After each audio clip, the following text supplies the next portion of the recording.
আমার আজকের গল্পের দুই মুখ্য চরিত্র, আমাদের মনের দুই মুখ্য অনুভূতি, সুখ এবং দুঃখ।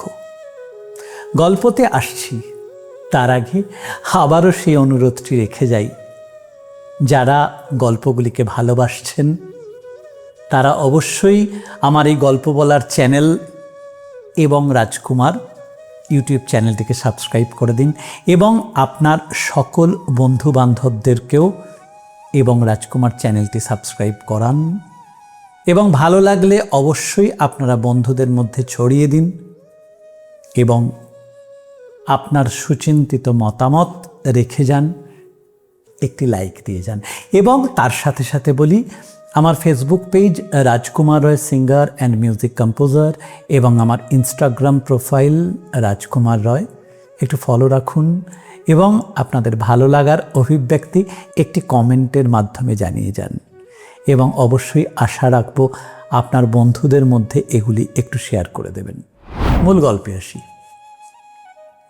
একদিন আমাদের দুই মুখ্য অনুভূতি, সুখ এবং দুঃখ, রাস্তা চলতে চলতে মুখোমুখি হলো। দুজনেরই বেশ মুখ ভার। সুখ দুঃখকে জিজ্ঞাসা করল, ভাই দুঃখ, তোমার মুখ অমন মলিন কেন? দুঃখ বলল, হবে না, আমার নামই যে দুঃখ। আমি যার কাছেই যাই সেই আমাকে পছন্দ করে না, তার জীবন থেকে তাড়িয়ে দিতে চায়, তার জীবন থেকে বর্জন করতে চায়। সবাই চায় বন্ধু তোমাকে, সুখকে চায়, কেউ আমাকে চায় না। তাহলে আমার মুখ কি মলিন হবে না? সাথে সাথে জিজ্ঞাসা করলো, তা বন্ধু আমার মুখ তো মলিন, তোমার মুখ ভার কেন? তুমি তো সুখ, তোমার মুখ অমন মলিন কেন? সুখ বলে উঠল, ভাই দুঃখ, তোমাকে পেলে মানুষ ঈশ্বরকে স্মরণ করে, তাই তুমি ঈশ্বরের ভীষণ কাছের।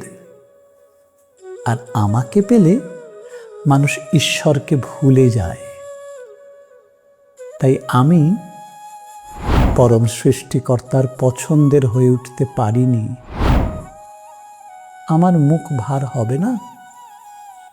ভাই দুঃখ, তুমি অনেক ভাগ্যবান, তুমি পরম সৃষ্টিকর্তার বড় প্রিয়।